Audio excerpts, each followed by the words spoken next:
नई परख के राष्ट्रीय मुद्दा कार्यक्रम में आप सब लोगों का स्वागत है। हमारे साथ रोज की तरह ही प्रोफेसर अभय कुमार दुबे हैं और हम इनसे देश की राजनीति के बारे में चर्चा करेंगे। अभय सर नमस्कार। नमस्कार।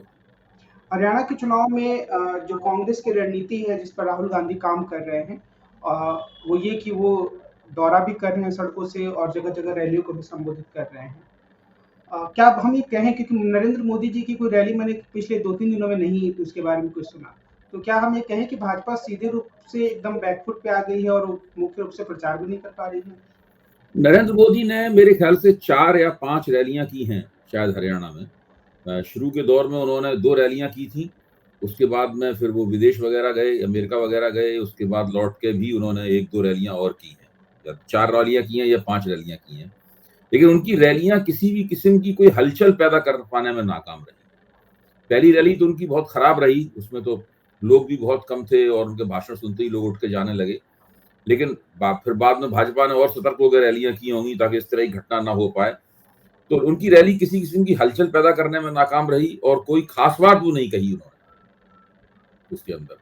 उन लोगों ने अपना हमला यहाँ पे केंद्रित किया है भाजपा ने कि दामाद को यानी रॉबर्ट वाड्रा को हजारों एकड़ जमीन हरियाणा की दे दी गई गैर कानूनी रूप से। इस प्रकार का एक दावा उन्होंने किया है और वो टीवी पर भी उसके प्रवक्तागण ये आरोप लगा रहे हैं। लेकिन जब उनसे ये पूछा जाता है कि आखिरकार मनोहर लाल खट्टर सरकार ने पंजाब हरियाणा हाई कोर्ट में वो हल्फनामा क्यों दायर किया था, जिस हल्फनामे में उन्होंने लिखा था कि रॉबर्ट वाड्रा को जो जमीन दी गई है उसमें किसी कानून का उल्लंघन नहीं हुआ। तो इसके जवाब में वो कहते हैं कि वो तो हल्फनामा केवल 3.4 एकड़ जमीन का था, उनको तो 25,000 एकड़ जमीन दे दी गई। तो इसके जवाब में उनसे पूछा जाता है, मैंने भी पूछा है, दूसरे लोगों ने भी पूछा है कि भाई आप 10 साल से सत्ता में हैं हरियाणा में, प्रधानमंत्री छत पर खड़े होकर लोगों को उपदेश देते रहते हैं कि वो भ्रष्टाचार में किसी को बख्शेंगे नहीं। आपने इसके खिलाफ आज तक एक एफआईआर दर्ज नहीं की, कोई जांच पड़ताल कुछ नहीं कराई। आप इंतजार कर रहे थे कि जब चुनाव आएगा तो हम ये आरोप लगाएंगे, इसलिए अभी इसको कुछ न किया जाए। बहरहाल मतलब जाहिर है कि ये आरोप खोखला है, इसका कोई अर्थ मतलब नहीं है। अगर किसी आदमी को गैर कानूनी रूप से हजारों एकड़ जमीन दे दी गई होती और भारतीय जनता पार्टी को ये पता होता और वो आदमी सोनिया गांधी का दामाद होता, तो अभी तक तो भारतीय जनता पार्टी ने जमीन आसमान के कुलाबे मिला दिए होते उसको घेरने के लिए और सोनिया गांधी को घेरने के लिए। लेकिन ये सब नहीं हुआ। इसका सीधा मतलब ये है कि ये एक गढ़ा गया आरोप है, इसमें कोई खास दम है नहीं और ये जनता भी इसकी तरफ कोई ध्यान नहीं देगी। इसके अलावा कुछ कांग्रेस के पास कुछ भारतीय जनता पार्टी के पास हरियाणा चुनाव में कुछ कहने के लिए है नहीं। हरियाणा के जो वरिष्ठ पत्रकार हैं उन सबका मानना यह है कि इस बात पे फोकस करना ठीक है कि कुमारी सैलजा और भूपेंद्र सिंह हुड्डा के बीच में मतभेद हैं और दोनों एक दूसरे के उम्मीदवारों का प्रचार नहीं कर रहे हैं। वो ऐसे कई वाकई भी गिनाते हैं जहां पे बहाने बनाकर वो इनके उम्मीदवारों के प्रचार में नहीं आते हैं, वो उनके उम्मीदवारों के प्रचार में नहीं आते हैं। भले ही राहुल गांधी ने मंच पर उन दोनों के हाथ मिलाए हों, लेकिन अभी उन दोनों के मतभेद बरकरार है। लेकिन उनका पत्रकारों का लेकिन कहना यह है कि इससे कोई चुनाव की स्थिति में कोई फर्क नहीं पड़ता, क्योंकि चुनाव में एंटी इनकम्बेंसी इतने ऊंचे स्तर की एंटी इनकम्बेंसी है कि पब्लिक को इसमें कोई इंटरेस्ट, कोई दिलचस्पी नहीं है कि किसमें मतभेद है और किसमें एकता है। लोग भारतीय जनता पार्टी को पराजित करने के लिए वोट दे रहे हैं और ये एक ऐसी स्थिति है जिसकी वजह से भारतीय जनता पार्टी कोई भी किसी भी किस्म की कोई बात इस जमीन पर स्थापित नहीं कर पा रही है, मतदाताओं तक कोई बात पहुंचा नहीं पा रही है। पत्रकारों का मानना यह है कि समाज के हर वर्ग के लोग भाजपा से फिरंट हैं और वो उनको भाजपा को वोट नहीं देंगे। ये बिल्कुल तय बात है, बिल्कुल। यानी भाजपा काफी बुरी हालत में है, ऐसा उन लोगों की बातों से पता लगता है। अन्य सूत्रों से जो पता लगता है उसके अंदर भी इसी बात की तस्दीक होती है कि कांग्रेस अपनी मुश्किलों के बावजूद, अपने नेतृत्व में जो फूट कांग्रेस के है, उस फूट के बावजूद भी चुनाव में उसको वो जो अपेक्षित नुकसान होना चाहिए, जो भाजपा सोचती थी होगा नुकसान, वो नुकसान कांग्रेस को होता हुआ नहीं दिखाई पड़ता।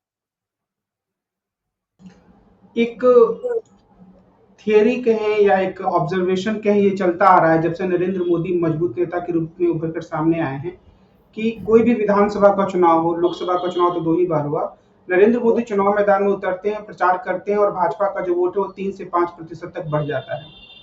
क्या इस बार ऐसा होता हुआ हम देख रहे हैं, या जैसा कि आपने कहा कि उनकी एक सभा से लोग ही जाने लगे, तो क्या नरेंद्र मोदी का जो एक जादू था उसमें हम साफ गिरावट देख सकते हैं, या इस तरह का निष्कर्ष निकालना जल्दबाजी है? देखिए, इस प्रकार के जो विधानसभाओं में उनके आने से वोट बढ़ने वाली बात थी, वो किसी प्रदेश में तो ये बात होती थी और किसी प्रदेश में नहीं होती थी। भाई नरेंद्र मोदी तो सारे प्रदेशों में बड़े उत्साह के साथ चुनाव प्रचार करते थे। भाजपा तो बहुत से विधानसभा चुनाव हारी, तो उनकी वजह से तो भाजपा का वोट नहीं बढ़ता। दिल्ली विधानसभा चुनाव में नरेंद्र मोदी कितनी भी रैलियां कर लें, उनका वोट नहीं बढ़ता। कर्नाटक में वो रैलियां वगैरह उन्होंने की, उनका किसी का भाजपा का वोट नहीं बढ़ा। फिर बाद में एक अप्रमाणित किस्म की खबर चलाई गई कि शहरी क्षेत्रों में भाजपा का वोट बढ़ गया क्योंकि नरेंद्र मोदी वहां गए थे, ताकि उनकी साख किसी तरीके से बनी रहे। उन्होंने हिमाचल प्रदेश में बहुत कोशिश की नरेंद्र मोदी ने कि भाजपा जीत जाए, यहाँ तक खुद न केवल रैलियां की बल्कि बागी उम्मीदवारों को फोन तक किए, लेकिन उनका वोट नहीं बढ़ा, भाजपा हारी गई। पंजाब में भी रैलियां करने गए थे, कुछ नहीं हुआ, भारतीय जनता पार्टी बुरी तरीके से पराजित हो गई। तो ये सब मीडिया द्वारा और भाजपा के प्रचार तंत्र द्वारा चलाई गई बातें भी हैं, उनके आधार पर भी ये छवियां बनती हैं। तो जब तक लोकसभा में नरेंद्र मोदी का सिक्का चल रहा था और लोकसभा में उनके पास एक स्पष्ट बहुमत था, तब तक ये सब बातें कुछ इनमें वजन लगता था इन बातों में। आज चूंकि लोकसभा में जब से बहुमत गिरा है, तब से इन बातों में वजन लगना भी बंद हो गया है। नरेंद्र मोदी भी काफी कुछ खिसियाई से नजर आते हैं, उनके अंदर वैसा आत्मविश्वास भी नहीं रहा, उनके रणनीतिकारों में भी वैसा आत्मविश्वास नहीं रहा। अब जैसे कि अभी महाराष्ट्र में अमित शाह ने, तो शायद उनके कार्यकर्ताओं की रैली थी, का सम्मेलन था, तो उसमें उन्होंने कहा कि इस बार हमें महायुति की सरकार बनानी है और 2029 में विशुद्ध भाजपा का कमल खिलाना है। ये उन्होंने बड़े जोरों की आवाज में कहा, मैंने खुद टीवी सुनता। अब आप सोचिए इन दोनों बातों में कितना अंतर विरोध है। यानी वो एक ही कार्यक्रम में साफ कह रहे हैं कि महायुति जो है ये केवल महाराष्ट्र की राजनीति तक ही सीमित है, उसके बाद जब लोकसभा चुनाव होगा तो हम तो विशुद्ध भाजपा का कमल खिलाएंगे, हमारी सारी ताकत वहां पे होनी चाहिए। ये कहने की उन्हें कोई आवश्यकता नहीं थी, लोकसभा चुनाव भी बहुत दूर है, लेकिन उन्होंने इस बात को कहा। इसका मतलब यह है कि उनकी जो रणनीति है वो स्पष्ट नहीं है, बहुत ज्यादा उसके अंदर बहुत दुविधा है, बहुत ज्यादा वो साफ नहीं समझ पा रहे हैं उन्हें करना क्या है मौजूदा परिस्थिति से निपटने के लिए। इसीलिए जो कुछ भी वो कहते हैं, जो कुछ भी दावेदारियां उनकी होती हैं, वो जमती हुई नहीं दिखाई पड़ती, और ऐसा 10 साल में पहली बार होते हुए दिखाई पड़ रहा है। आपने पिछले सवाल में एक और बात पूछी थी, राहुल गांधी की रैली की बात पूछी थी।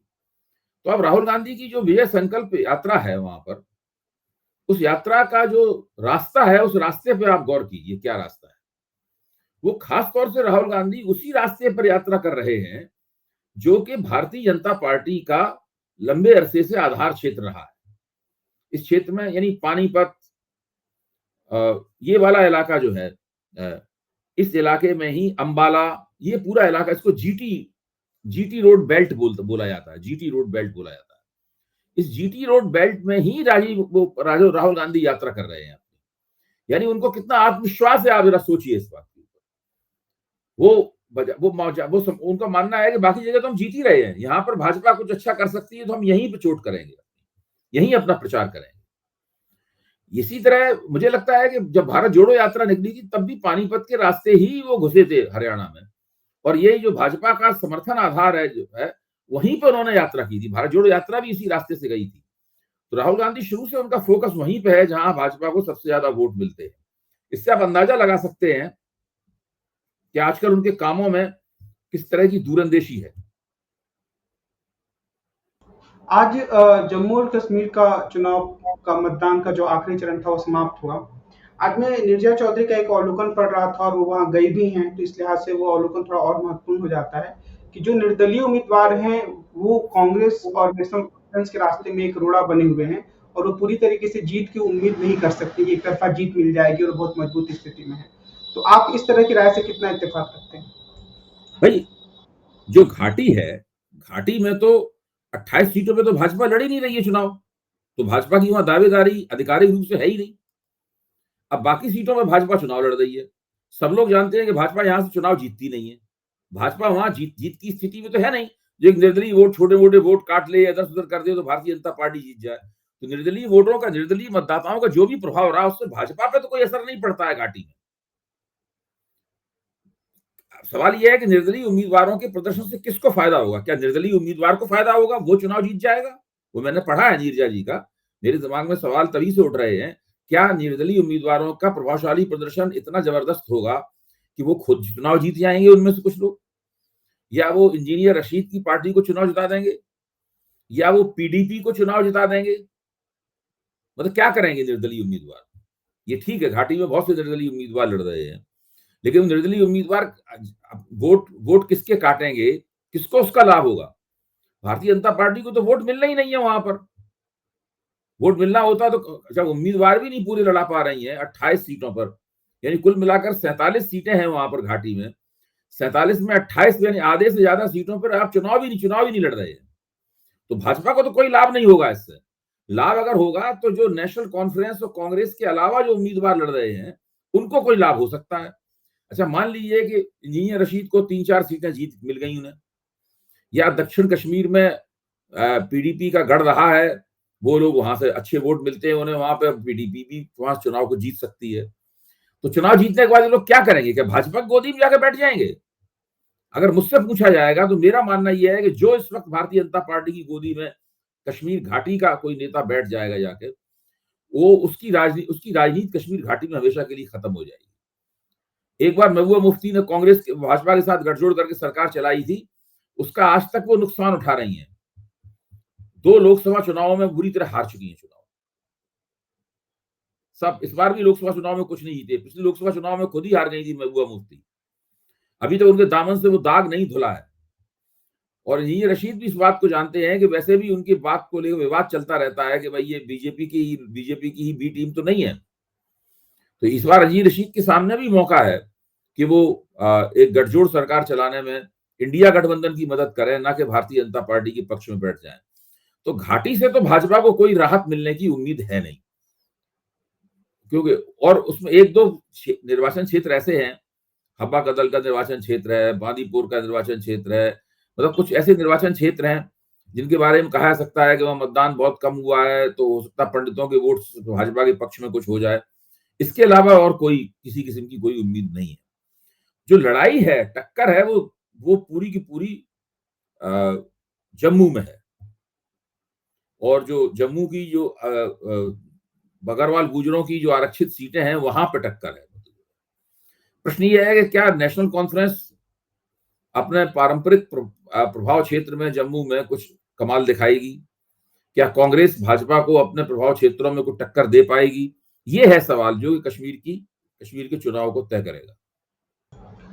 क्या हम विश्वास के साथ अभी कह सकते हैं कि गुलाम नबी आजाद का राजनीतिक करियर हमेशा के लिए समाप्त हो गया, क्योंकि वो तो कुछ कमाल दिखा नहीं पा रहे चुनाव में लड़ पहले तो उन्होंने ऐलान किया था कि वो बीमार है, वो प्रचार में ही नहीं जाएंगे, जिसको करना हो व्यक्तिगत रूप से अपना प्रचार करे, और फिर बीच में खड़े हो गए, चुनाव प्रचार भी करने लगे वो बात भूल के। तो मुझे नहीं लगता कि वो एक मतलब किसी किस्म का कोई कारक है, मतलब वो चुनाव में एक पत्ता भी उनकी वजह से इधर से उधर होगा।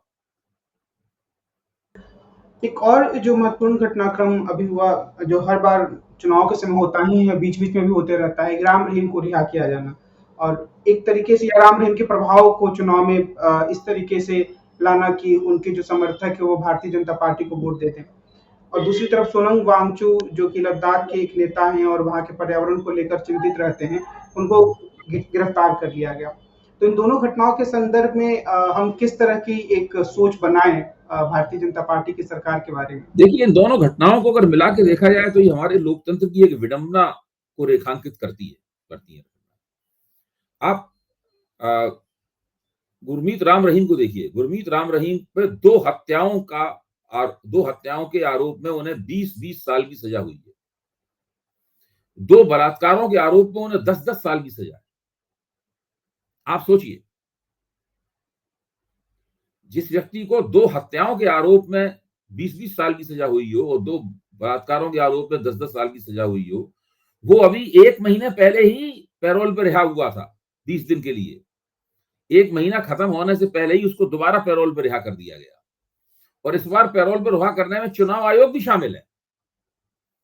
चुनाव आयोग ने भी उनको इजाजत दी है पैरोल पर रिहा करने की। आप इससे अंदाज लगाइए, 2017 से वो बंदा जेल में है, इतने संगीन अपराधों में सजा पाने के बाद में, और उसमें करीबन 275 से ज्यादा दिन वो जेल से बाहर रहा है। 11 बार इस बीच में उसको पेरोल या फरलो दिया जा चुका है। इसमें 9 बार तो बिल्कुल ठीक चुनावों से पहले दिया गया पेरोल और फरलो है। और खास बात यह है कि उसका प्रभाव लगातार गिर रहा है, क्षय हो रहा है उसके प्रभाव। भाई पंजाब चुनाव से पहले उनको निकाला गया था बाहर, भारतीय जनता पार्टी की कोई मदद नहीं कर पाए। हिमाचल प्रदेश चुनाव से निकाला गया था बाहर, वो भारतीय जनता पार्टी की कोई मदद नहीं कर पाए। अभी लोकसभा चुनाव से पहले उन्हें बाहर निकाला गया था हरियाणा में भाजपा की मदद करने के लिए, वो कोई मदद नहीं कर पाए।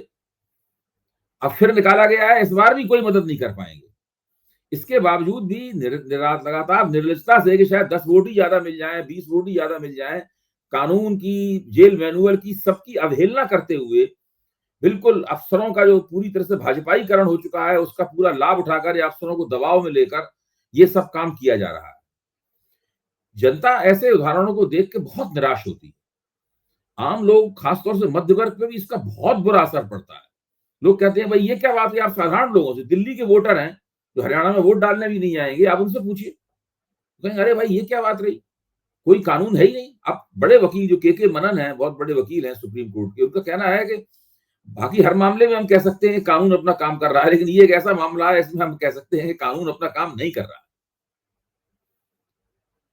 अब तो एक ही तरीका हो सकता है, क्योंकि भाजपा ने तो आंख का सारा लिहाज वगैरह से उठा के ताक पर रख दिया है। एक ही तरीका हो सकता है कि कोई पब्लिक इंटरेस्ट लिटिगेशन, कोई जनहित याचिका सुप्रीम कोर्ट में डाली जाए, या पंजाब हरियाणा हाई कोर्ट इसके अंदर खुद संज्ञान ले इस मामले का और इस पर रोकथाम कराए। मनन साहब का कहना था कि इसमें जेल मैनुअल का भी पूरा उल्लंघन हो रहा है और कानून का भी पूरा उल्लंघन हो रहा है। कानून में जो पेरोल और फरलो का प्रावधान है, वो प्रावधान संगीन आरोपों में जो लोग सजा पा रहे हैं उनके ऊपर, उनके लिए नहीं है प्रावधान। वो जो मर्डर और बलात्कार में सजा पा रहे हैं उसके लिए प्रावधान नहीं है ये, लेकिन फिर भी ये किया जा रहा है, बार बार किया जा रहा है, लगातार किया जा रहा है। किसी कोई मतलब वो है ही नहीं, किसी बात की शर्म, हया, संकोच कुछ है ही नहीं। निर्लज्जता की सारी सीमाएं टूट गई। एक आखिरी सवाल, मुकाबले पूरी बात कर दूं, उसके मुकाबले आप सोनम वांगचुक के मामले को देखिए। सोनम वांगचुक के साथ में जो गिरफ्तार हुए आज दिल्ली की सीमा पर, वो लद्दाख के निर्दलीय सांसद भी हैं जिन्होंने भाजपा के उम्मीदवार को हराया है वहां पर। भाजपा इस बात से सोनम वांगचुक से बहुत नाराज है, और सोनम वांगचुक तो बहुत ही सम्मानित व्यक्ति हैं, उनको शायद पद्मश्री वगैरह भी प्राप्त हो चुका है, और वो पर्यावरण की रक्षा के लिए भी संघर्ष करते हैं, वो लद्दाख को विशेष राज्य का दर्जा देने के लिए भी संघर्ष कर रहे हैं। आखिरकार वो लोग कर क्या रहे थे? वो भाई 150 लोग शांतिपूर्ण यात्रा करते हुए आ रहे थे, दिल्ली की सीमा में प्रवेश करते थे। उनका कार्यक्रम ये था कि वो 2 अक्टूबर को गांधी जी की प्रतिमा पे जाएंगे, गांधी जी की समाधि पे जाएंगे, और वहां पे जाकर कुछ आध्यात्मिक रूप से आंख बंद करके बैठेंगे, ध्यान लगाएंगे और अपनी मांग रखेंगे भारत सरकार के सामने। इसमें क्या गलत बात है? इस काम को होने देने में क्या दिक्कत थी? सोचने की बात है। मुझे यानी वो जेल में है सोनम वांगचुक और लद्दाख के चुने हुए सांसद, और गुरमीत राम रहीम बाहर है। एक आखिरी सवाल, मैं सर्वोच्च न्यायालय की एक टिप्पणी के संदर्भ में करना चाह रहा हूँ कि खासतौर पर जो तिरुपति का जो मामला आया, उसमें सुप्रीम कोर्ट ने ये कहा कि अभी तक तो ये साबित भी नहीं हुआ है कि लड्डू में बहुत ज्यादा कुछ मिलाया गया था, और आप लोग भगवान को राजनीति से दूर रखिए। तो क्या ये पूरा मामला एक तरीके से एक ऐसा मामला था जो बस एक कृत्रिम रूप से बना दिया गया था ताकि कुछ ध्रुवीकरण हो सके? बिल्कुल, मैं तो मानता हूँ सुप्रीम कोर्ट की चेतावनी का, सुप्रीम कोर्ट ने जो डांट लगाई है उसका सीधा मतलब निकलता है कि भाई आप लोग एक सांप्रदायिक राजनीति करना चाहते थे, आप हिंदुओं की भावनाओं को भड़काना चाहते थे इस सवाल के ऊपर, और अल्पसंख्यकों के खिलाफ कुछ मोर्चेबाजी करना चाहते थे। इसमें ईसाई अल्पसंख्यक फंसे हुए थे, मुसलमान अल्पसंख्यक तो इसमें थे नहीं मामले में। और अब तो बिल्कुल हम लोग नई परख के मंच पे ही मैंने कहा है कि भाई उन्होंने जो वो रिपोर्ट मैंने भी देखी, इसके आधार पर उन्होंने बयान दिया था, उस रिपोर्ट के मुख्य भाग में कहीं नहीं लिखा हुआ है कि उनकी के कोई मिलावट की गई है। उसके एनेक्चर में कुछ है जिक्र इसका, वो भी स्पष्ट नहीं है, कोई मात्रा वात्रा नहीं लिखी गई है उसके अंदर कि कितने प्रतिशत मिलावट है। और वहां गुजरात की एक लेबोरेटरी से बड़े संदिग्ध तरीके से रिपोर्ट मंगवाई गई है। फिर अभी जब जेपी नड्डा ने कहा था कि उन्होंने आंध्र के मुख्यमंत्री से कहा है कि वो रिपोर्ट उन्हें भेजें, उस रिपोर्ट की वो जांच कराएंगे, उसके बाद खबर ही नहीं आई कि उन्होंने रिपोर्ट भेजी है नहीं भेजी है। तो अब देखिए नेताओं की हालत ये हो गई है कि उन्हें लज्जा शर्म वरम बिल्कुल नहीं आती है, उनकी राजनीतिक गोटी लाल होनी चाहिए। अब सुप्रीम कोर्ट ने लताड़ लगा दी, उससे क्या आप समझते हैं, क्या उनको लज्जा आएगी चंद्रबाबू नायडू को? और वो आगे से ऐसा नहीं करेंगे, उनका मौका मिलेगा तो फिर वो ऐसा करेंगे। कोई सीमा नहीं रह गई है अब तो किसी तरह की। आज की बातचीत को हम इसी बिंदु पर विराम देते हैं। हम कल फिर मिलेंगे और देश की राजनीति के बारे में प्रोफेसर अभय कुमार दुबे से बातचीत करेंगे। आज की बातचीत के लिए सर आपको बहुत बहुत धन्यवाद। नमस्कार।